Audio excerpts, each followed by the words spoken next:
If saving for a house deposit seems like an insurmountable challenge right now, stay tuned. I'm Nicola Hume.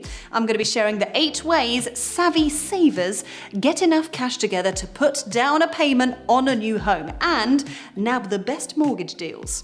To start with, how do you know how much to save? You probably have a good idea of where you want to buy and the kind of property that you're looking at, whether that's a studio flat or a 3-bedroom house. That gives you a rough idea of the purchasing price. So start by getting quotes from mortgage lenders. This will give you a good indication of how much you need to save up for a deposit. We've got a link in the description to help you do this. You'll need 5% of the purchase price as a minimum, meaning that you would borrow 95% of the money needed to buy the property.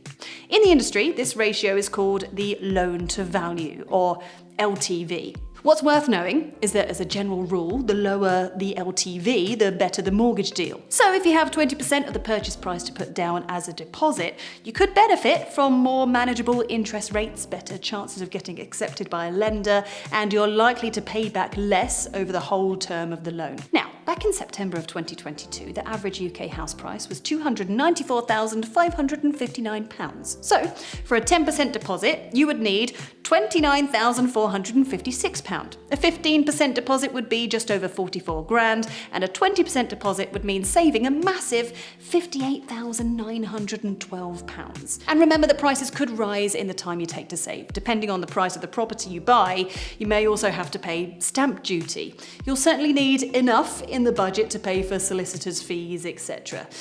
We dive into the hidden costs of buying a home in other episodes on this channel, but even a 10% deposit looks pretty challenging on the face of it. But there are options when it comes to buying a home.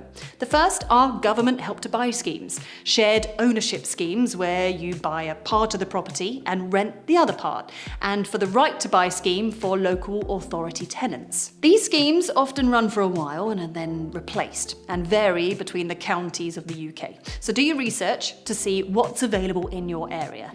The bank of mum and dad is usually a last resort, but it is worth having a discussion with relatives. Perhaps they could lend you money towards a deposit and you could pay it back in a more relaxed way than a commercial lender.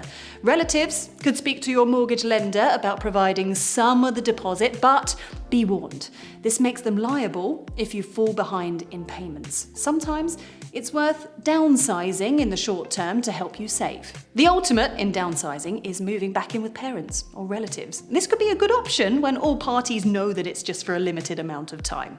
An alternative might be to take a lodger if your rental agreement or current mortgage lender agrees. Regardless of how you choose to save, your best ally in your deposit strategy is to budget.